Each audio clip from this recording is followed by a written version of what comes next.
அப்போ நாங்க உத்தரவு வாங்கிட்டுங்களா? வாங்க. இமாச்சல பிரதேசம் எல்லாம் சுத்திட்டு மறுபடியும் இந்த பக்கம் வரும்போது வாங்க. அவசியம் வரும். யாருங்க இவரு? என்ன தப்பண்ணான்னு இப்படி கட்டி போட்டு வச்சிருக்க? ராத்திரி பூரா புலம்பிட்டே இருந்தாரே. அதானே பாவம், சோறு தண்ணி கூட இல்ல போல் இருக்கு. இல்ல நேரத்துல இருந்து இந்த ஆள் பேர் சூனாப்பானா. இந்த ஆளுக்கும் எனக்கு எந்த விதமான சம்பந்தமும் இல்லங்க. ஆனா எனக்கு பைத்தியம் முடிச்சிருச்சுன்னு பேப்பர்ல விளம்பரம் கொடுத்து அசிங்கப்படுத்திட்டான். பேசாத. இவருக்கும் உங்களுக்கும் எந்த சம்பந்தமும் இல்லையா? பின் எதுக்காக உங்க போட்டோ பேப்பர்ல விளம்பரம் கொடுக்கணும்? அதான் எனக்கும் புரியல. இதே மாதிரி ஒரு சம்பவம் மேற்கு தொடர்ச்சி மலையிலயும் நடந்ததுல. கரெக்ட். இந்த மாதிரி நேரத்துலதான் நீங்க ஒரு வக்கீல் மாதிரி யோசனை பண்ணும்.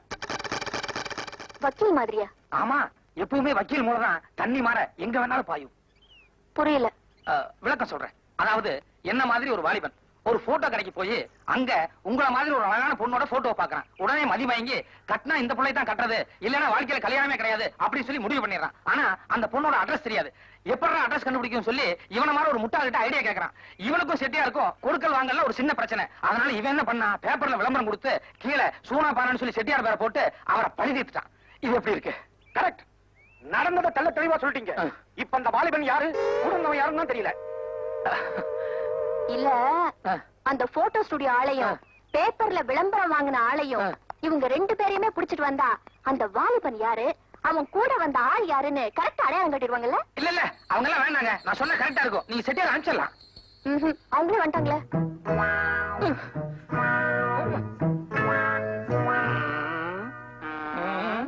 வணக்கம்மா. உங்க போட்டோ கடைக்கு வந்து என் போட்டோ விலை கொடுத்து வாங்கினது இந்த ஆளான்னு கொஞ்சம் பாருங்க. இல்லைங்க. இரு. உங்க பேப்பர்ல விளம்பரம் கொடுத்தது. ஐயோ, உங்க பேப்பர்ல விளம்பரம் கொடுத்தது இவர்தானா? ஐயோ சாரி, ரொம்ப சாரி. என் பொண்ணு தப்பு பண்ணிட்டான். இவங்க ரெண்டு பேரையும் நீங்க ரெண்டு பேரும் இதுக்கு முன்னாடி வேற எங்கேயாவது பாத்துருக்கீங்களா?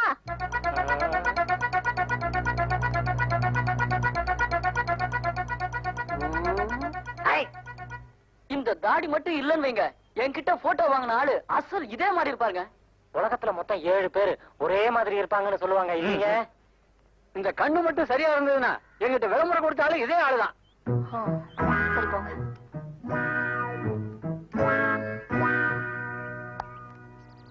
உலகத்துல மொத்தம் 7 பேர் ஒரே மாதிரி இருப்பாங்கல்ல? ஆமா ஆமா ஆமா ஆமா.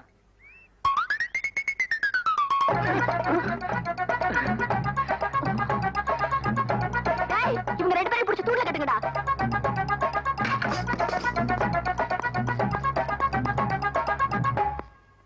ஏன் செட்டியார, அவங்களும் நெருஞ்சு பேட்டக்காரங்க தானா? ஆமாமுங்க. எங்க பையன் உங்க பொண்ணு போட்டாவே எங்கேயோ போட்டா கடையில வச்சு பாத்துருக்கான். பொண்ண ரொம்ப பிடிச்சு போச்சு. யாரு என்னங்கிற விவரம் தெரிஞ்சுக்கிறதுக்காக போட்டாவை பேப்பர்ல போட்டு அதுல பாவம் செட்டியார வேற வம்பல் எடுத்து விட்டுட்டான். வம்புனாலும் சாதாரண வம்பு இல்லைங்க. வேட்டி சட்டையை அவுத்துட்டு திருடனை கட்டி போடுற மாதிரி பந்தக்கால கட்டி போட்டாங்க. நாள் பூரா பட்னி.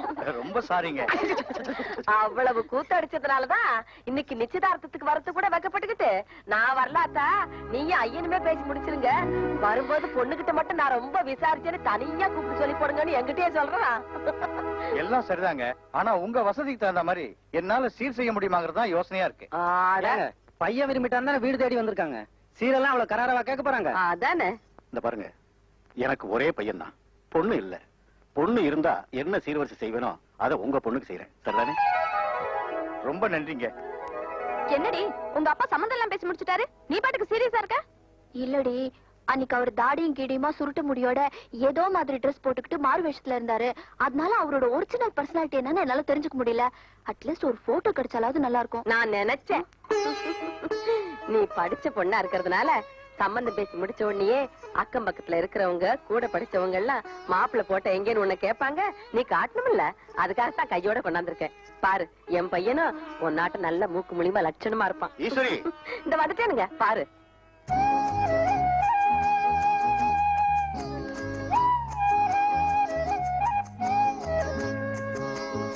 இந்த மாதிரி நேரத்துலதான் நீங்க ஒரு வக்கீல் மாதிரி யோசனை பண்ணும். மாப்பிள்ள பெரிய வக்கீல் போல இருக்க. என்னடி சொல்லவே இல்ல? எனக்கே இப்பதானே தெரியும். நான் பிஎஸ்சி படிச்சதுனால படிச்ச மாப்பிள்ளையே கல்யாணம் படிக்கணும்னு ஆசைப்பட்டேன். நல்ல வேலை அப்படியே அமைஞ்சிருச்சு. விசும்புற சின்ன வயசுல இருந்து ராசுகுட்டியை தான் கட்டிக்க போற ராசுகுட்டியை தான் கட்டிக்க போறேன்னு சொல்லி பொண்ணு மனசை கெடுத்த பத்தாவதுக்கு ஊர் உலகத்துல இருந்து யார் பொண்ணு கட்டு வந்தாலும் இல்ல அவ எங்க அண்ணனுக்குன்னே பிறந்திருக்கான்னு சொல்லி வந்தவங்கள திருப்பி அனுப்பிச்சிட்ட. இப்ப என்னடான்னா அவங்க நம்ம கிட்ட ஒரு வார்த்தை கூட கேட்காம வேற எங்கேயோ போய் நிச்சயார்த்தம் பண்ணிட்டு வந்து நம்ம முகத்துல கரிய பூசிட்டாங்க. பந்த பாசங்கிறது உன் மனசுல இருந்தா மட்டும் பத்தாயிடி, மத்தவங்க மனசுலயும் அது மருந்து காட்சி இருக்கணும். சும்மா நிறுத்து. ஏதோ குழந்தையா இருக்கும்போது முறப்பையன் முறப்பொண்ணுங்கிறதுனால விளையாட்டா கட்டிக்கிறேன் பிடிக்கிறேன்னு பேசிக்கிறது தான். அதுக்காக ஊர் உலகத்துல எல்லாம் அப்படியே நடந்துருது. எங்க பையன் ஆசைப்பட்டான், சம்பந்தம் பேசி முடிவு பண்ணியாச்சு. இனி உனக்கு என்ன வேணுமோ அதை மட்டும் கேளு. இனி என்ன வேணும்? மானம் போச்சு, மரியாதை போச்சு, எல்லாம் போச்சு. கொஞ்சம் பாலிடால் இருந்தா கொடுங்க. நானு என் பொண்டாட்டி என் மக 3 பேரும் குடிச்சிட்டு சாகுறோம். டேடே, என்ன வார்த்தை பேசுற? அவதான் சொல்றாள்ல, பையன் பிரியப்பட்டுட்டான், அதனால சம்பந்தம் முடிச்சுட்டோம். உன் பொண்ணுக்கு 100 பவுன் நகை வேணாலும் போடுறேன், வேற மாப்பிள்ளை பாரு. இவ்வளவுதாங்க, கடையில இருக்கிற மொத்த படையும் உங்களுக்கு காமிச்சாச்சு. இனிமே உங்களுக்கு காமிக்கிறதுக்கு எதுவுமே இல்ல. என்னங்க, உங்களை பார்த்தா பெரிய மனுஷனா தெரியுது, நீங்க கொஞ்சம் எடுத்து சொல்லக்கூடாதா? சொல்லலாம். ஏங்க 9 மணிக்கு நம்ம கடைக்குள்ள நுழைஞ்சோம், இப்ப மணி 3 ஆச்சு. இது வரைக்கும் அந்த ஆள் சாப்பாட்டு கூட போல. இன்னும் யோசிச்சா இருந்தா எப்படிங்க? என்னடா 3 ஆச்சு 4 ஆச்சுன்னு? நான் கல்யாணம் பண்ணிக்க போற பொண்ணுக்கு உலகத்துல யாருமே கட்டாத அளவுக்கு ஒரு புடவை எடுத்து கொடுக்கணுங்கிறது என் ஆசை. அதான் இருந்தாலும் புரிஞ்சுக்க மாட்டேங்கிறான். என்னமோ 3 ஆச்சு 4 ஆச்சுங்கிற. இத பாருங்க, போன வாரம் மந்திரி மாளிகை இங்க தான் புடவை எடுத்தாங்க, 50,000 ரூபாய். யோ, மந்திரி வாங்கினா நான் வாங்கணுமா? என்னமோ பெருசா 50,000 80,000ங்கிற. எங்கயா 1 லட்சம் ரூபாயில ஒரு புடவை எடு. லட்சம் ரூபாய் இல்லையா? அது ரொம்ப ஈஸிங்க. 50,000 புடவை 2 எடுத்தா லட்சம் ரூபாய் ஆயிருது. பாய மூடுறா. எனக்கு ஒரே புடவை லட்சம் ரூபாய் மதிப்புல வேணும். நீங்க சொல்றத பார்த்தா தங்கத்திலேயே ஜரிகை கட்டி முத்து பழம் எல்லாம் கோத்து ஸ்பெஷலா ஆர்டர் பண்ணி தான் செய்யணும் போல இருக்கு. ஏன் செய்ய? நிஜமாவா? ஆமாயா, நான் சொன்ன மாதிரி ஒரு புடவை தயார் பண்ண.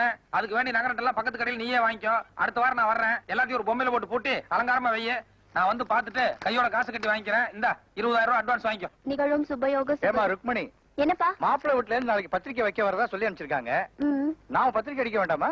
நானும் அந்த பத்திரிக்கை மேட்டர் தான்ப்பா ரெடி பண்ணிட்டு இருக்கேன். ஆனா அதுல ஒரு சின்ன சிக்கல் இருக்கு. சிக்கல? ஆமாப்பா, மாப்பிள்ள வக்கீல்ங்கிறது அன்னைக்கு போட்டோ பார்த்ததுல தான் தெரிஞ்சது. ஆனா அவர் BA BLA BSc BLA BCom BLA இல்ல MLA இதுல எந்த விஷயமும் அவங்க அம்மாட்ட கேட்காம விட்டுட்டேன்ப்பா. நாளைக்கு நான் மட்டும் BSc போட்டுக்கிட்டு அவர் பேரை மொட்டையா விட்டா என் ஃப்ரெண்ட்ஸ் எல்லாம் எனக்கு கிண்டல் அடிக்க மாட்டாங்களா? அப்ப நான் ஒண்ணு பண்றேன், நானே நேரா மாப்பிள்ளை விட்டு போய் அந்த டிகிரி சமாஜம் என்னன்னு கேட்டுட்டு அப்படியே பிரஸுக்கு போயிட்டு வந்துடுறேன். இல்லப்பா, எனக்கு வீட்டுல இருக்க போர் அடிக்குது. நானே மாப்பிள்ளை வீட்டுக்கு போயிட்டு அவர்கிட்ட அந்த டிகிரி சமாச்சாரத்தை விசாரிச்சுக்கிட்டு அப்படியே பிரஸுக்கும் போயிட்டு வந்துடுறேனே. என்னமா அது, நீ கல்யாண பொண்ணு, நீ போய் திடீர்னு மாப்பிள்ளை விட்டு நல்லாவா இருக்கும்? இந்த காலத்துல யாருப்பா இந்த ஃபார்மாலிட்டிஸ் எல்லாம் பாக்குறா? நீங்க சும்மா இருங்க. போல மாடி. கீதா வருவா. அவளை போற வழியில கூப்பிட்டுக்கலாம். வரேன்ப்பா. அவசியம் குடும்பத்தோட வரணும். சரிங்க. அத்தையும் கூட்டிட்டு வந்துரு. என்ன? சரிங்க. இது உங்க வீட்டு கல்யாணம் மாதிரி நேரங்காலத்தோட வந்து கண்ணியமா மச்சாண்டாரு குழந்தைங்க எல்லாத்தையும் கூட்டிட்டு வந்துருங்க.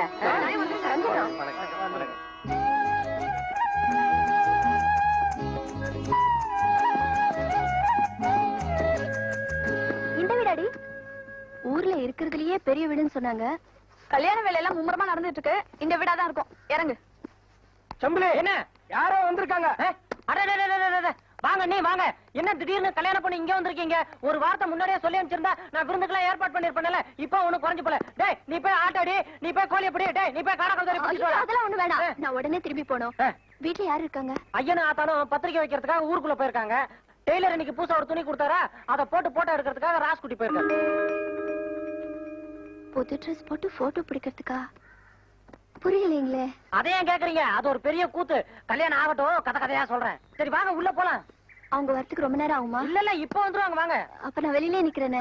உங்களை வாசல்ல நிக்க வச்சு பேசுறேன். ராஸ்குட்டிக்கு தெரிஞ்சது நம்ம துணிங்க நீல அவுத்து விட்டு கோமணத்தோட நிக்க வச்சு சாட்டை வர எடுத்து புடி புடின்னு புடிச்சிருவாரு. உள்ள வாங்க. இல்லங்க பரவாயில்ல இருக்கு. ஏகப்பட்ட சமாச்சாரம் இருக்கு, உள்ள வந்து பாருங்க.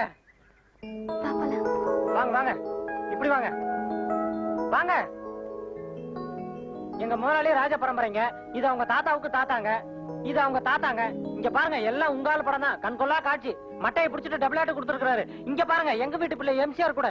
இங்க பாருங்க, வேட்டைக்காரன் எம்சிஆர் கூட. இந்த படத்தை பாருங்க, குஸ்தி போடுற மாதிரி. இதுல கூட டபுள் ஆட்டு கொடுத்துருக்காரு. உங்கால் சரியான போட்டோ பிரியரா இருப்பார் போல இருக்கு. அதே கேக்குறீங்க? 1001 எம்ஜிஆர் மாதிரி ரொம்ப நாளா ஒரு துணி எடுத்து தச்சு வச்சிருக்காருங்க. கல்யாணம் ஆனதுக்கு அப்புறம் உங்களுக்கு கூட 1001 ஜெயலலிதா மாதிரி ஒரு துணி எடுத்து தச்சு 2 பேரும் ஜோடியா நின்னு போட்டோ எடுத்துக்கணும்னு ரொம்ப நாளா சொல்லிட்டு இருக்காங்க. நான் வேணா டெய்லர் கூட்டி வந்துட்டுமா? இப்பவே அளவு எடுத்துருவாரு. ஐயோ, எனக்கு அதெல்லாம் ஒண்ணு வேற.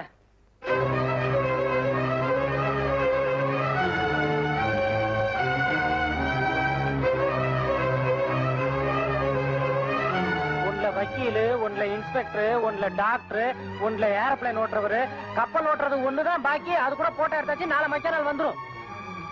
எல்லாம் அசந்துட்டீங்க போல் இருக்கு. அவர் என்ன படிச்சிருக்காரு? 5ஆம் கிளாஸ்.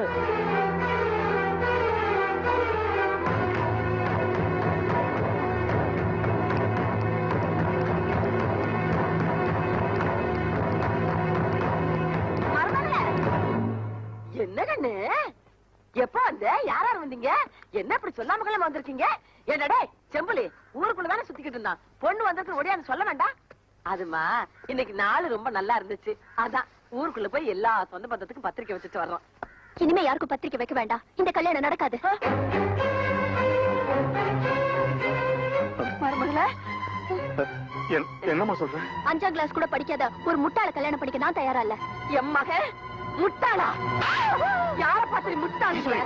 கொஞ்சமா அறிவு இருக்கா உனக்கு? என்ன வார்த்தை சொல்றா பாருங்க. பேசாம இரு. என் மகனை பார்த்து முட்டாளி. வாயை மூடிட்டு உள்ள போ. இவ படிச்சதான பெரிய கோப்பை நினைப்பா. போ. அறிவு இருக்க வேண்டாம். கல்யாண பத்திரிக்கை அடிச்சாச்சு. கல்யாணத்தை நிறுத்து. இதென்ன கத்திரிக்காய் வியாபாரம் நினைச்சால? விடுறே அவளை ரெண்டுல ஒண்ணு பாத்துறேன். இத பாருமா, அவ அறிவில்லாம ஆத்திரத்துல அடிச்சுட்டா. அவளுக்காக நான் மன்னிப்பு கேட்டுக்கிறேன். ஆனா நீ கொஞ்சம் யோசனை பண்ணி பாருமா. இந்த ஊர்ல நான் ஒரு பெரிய மனுஷன். பத்திரிக்கை அடிச்சு எல்லாருக்குமே கொடுத்தாச்சு. இப்ப திடீர்னு கல்யாணத்தை நிறுத்திட்டா என் கௌரவமே போயிருமா? இப்ப இவ்வளவு நியாயம் பேசுறியே. படிக்காத உன் பிள்ளைக்கு வக்கீல் ட்ரெஸ் போட்டு போட்டோ எடுத்து அதை காட்டி சம்மந்தம் பேசுனியே. அப்ப எங்கேயா போச்சு உன் அறிவு? நீ எல்லாம் ஒரு பெரிய மனுஷன். உனக்கெல்லாம் கௌரவம் ஒரு கேடு. அடி கொள்ளையில போறவள என்ன நெஞ்சல் தருந்தா கல்யாண பத்திரிக்கை பிரிச்சு மூஞ்சில தெரிஞ்சுட்டு போவா. அவ கைய கால உடைச்சு அடுப்புல வைக்காம விட்டுட்டனே. ஐயா இத்தனை பேர் வேடிக்கை பார்த்துக்கிட்டு இருக்கீங்க, அவளை போக விட்டுட்டீங்களே.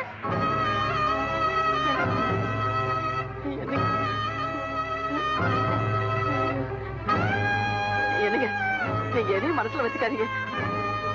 ஐயோ அதனால என்னங்க மனசை விட்டுறாதீங்க. ஏதாவது பேசுங்க. ஐயோ நேத்து ஒரு நாள் நான் உன் கூட வரல. அதுக்குள்ள எவ்வளவு குழப்பம் பண்ணுமோ அத்தனை பண்ணி வச்சுட்டேன். நட, முதல்ல மாப்பிள்ளை வீட்டுக்கு போய் மன்னிப்பு கேட்கணும். இல்லப்பா, என் மேல எந்த தப்பும் இல்ல. நம்ம மேலேயும் தப்பு இருக்கு. மாப்பிள்ளை போட்டோவை பார்த்து வக்கீல்னு நீங்களா முடிவு பண்ணிட்டீங்க. மாப்பிள்ளை என்ன படிச்சிருக்கான்னு எங்க கிட்ட ஒரு வார்த்தை கேட்டீங்களான்னு அவங்க திருப்பி கேட்டா நாம என்ன பதில் சொல்றது? சரிப்பா, படிக்கல.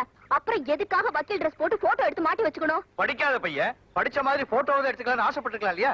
இத போய் பெருசு பண்ணிட்டு கல்யாணம் வேண்டாங்கிறது எந்த விதத்துல நியாயம்? ப்ளீஸ் பா, தயவு செஞ்சு என்ன கம்பல் பண்ணாதீங்க.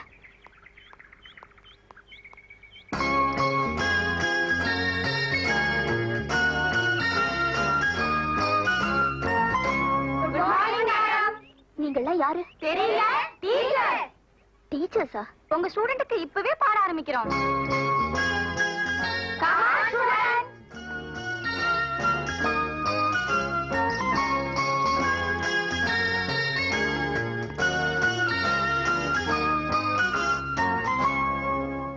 வணக்கம் டீச்சர். வணக்கம். A for apple. A for apple. B for ball. B for ball. B for ball. C for cat. இல்ல, சி பார் சீட்டு கட்டு. இருங்க அது வேற ஒண்ணும் இல்லைங்க. எங்க ஐயா படிக்காதான்னு சொல்லி கோச்சிட்டு வந்துட்டீங்கல்ல, அதனால இப்போத்துல இருந்தே படிக்கணும்னு சொல்லி ஊர்ல உள்ள டீச்சருங்க எல்லாரையும் கூட்டிட்டு வந்துட்டாரு. சீக்கிரமாவே கல்யாணத்துக்கு சரின்னு சொல்லுங்க. என்ன இங்க இருக்கிற டீச்சருங்க யாருக்குமே கல்யாணம் ஆகல. வேற யாராவது எங்க ஐயாவை மடக்கி போட்டாங்கன்னா? யூ ஷட் அப் ஐ சே. ஏயா, நான் தான் உன்னை பிடிக்கல, எனக்கு கல்யாணம் வேணாம்னு சொல்லிட்டு வந்துட்டேல, அப்புறம் ஏன் என் பின்னாடி வந்து இப்படி கலாட்ட பண்ற? இத பார், ஆளை பிடிக்கலன்னு அது வேற விஷயம். என்ன பிடிச்சு போய் பத்திரிக்கை எல்லாம் அடிச்சதுக்கு அப்புறம் நான் படிக்காதவங்கிற ஒரே காரணத்துக்காக கல்யாணம் வேணாம்னு சொன்னீங்கன்னா அப்புறம் நீ படிச்ச படிப்புக்கு அர்த்தம் இல்ல. எனக்கு நீ அட்வைஸ் பண்றியா? ருக்மணி, அவசரப்படாத. அப்பா நீங்க சும்மா இருங்கப்பா. இத பாரு, நாளையில இருந்து என் பின்னாடி சுத்துன அப்புறம் நடக்கிற கதைய வேற. அப்படியா? நாளைக்கு பாக்குறேன். நாளைக்கு பாக்குறியா? ஆமா. சரி, பாக்கலாம். அண்ணி. ஐயோ அப்பா, ஐயோ அம்மா. ஐயா வணக்கங்க. வணக்கம். என்ன விஷயம்? நம்ம ஊர் பஞ்சாயத்துல ரொம்ப நாளா டிவி இல்லாம இருந்துச்சுங்க. நம்மள ஒண்ணு வாங்கி கொடுக்க சொல்லி கேட்டு இருந்தவங்க. அதான் அடுத்த வாரம் வாங்கி தரேன்னு சொன்னேன்ல. டிவி பொட்டி வந்துருச்சுமா. வந்துருச்சா? யார் வாங்கி தந்தா? கவர்மெண்ட்ல இருந்தே புத்தம் புதுசா ஒரு பொட்டி கொடுத்து அனுப்பிச்சிருக்காங்கம்மா. பஞ்சாயத்து கட்டடத்துல ஜனங்கள் எல்லாம் தயாரா இருக்காங்கம்மா. நீங்க வந்து முத உங்க கையால ஓட்டி கொடுத்தா ராசியா இருக்குமா. நல்லா கட்டுங்க, கட்டுங்க.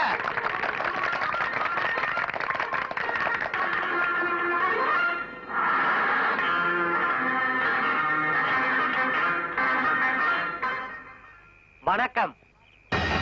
செய்திகள் வாசிப்பது செம்புலி.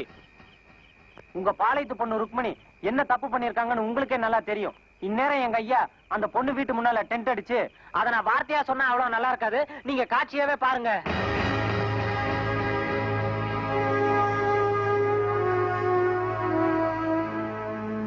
இத பாரு ருக்மணி, இந்த மெழுகுவர்த்தி முழுசா எரிஞ்சு அணைகிறதுக்குள்ள நீயா உன் மனசை மாத்திட்டீன்னா உன்னை மகாராணி மாதிரி ஊர்வலமா கூட்டு போய் தாலி கட்டுவேன். அப்படி இல்ல உன்னை நடுவீதிக்கு இழுத்து வந்து வலுக்கட்டாயமா நான் தாலி கட்ட வேண்டியிருக்கோம். இதை யாருனாலையும் தடுத்து நிறுத்த முடியாது.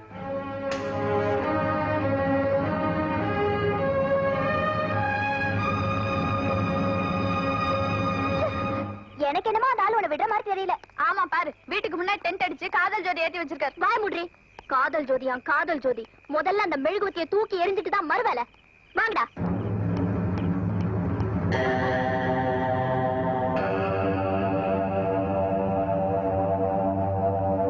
மெழுகுவர்த்தி நெருங்காதீர், சுற்றிலும் கண்ணி வெடி உள்ளது.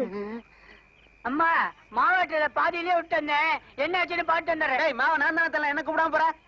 வேணாண்டி, அவர் எல்லாமே பிளான் பண்ணி தான் பண்ணிருக்காரு. ஏற்கனவே ஒரு ஆள் வேற அடிபட்டு கிடக்குறான். இந்த வம்பே வேண்டாம், வந்துட்டு போயிடலாம்.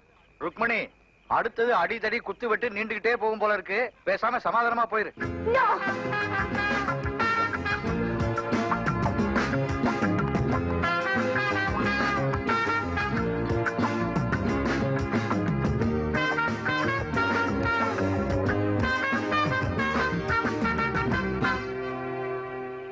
ஐயா நல்லா நடிச்சனுங்களா? பிரமாதமா நடிச்சேன். இந்த நீங்க நல்லா இருக்கு.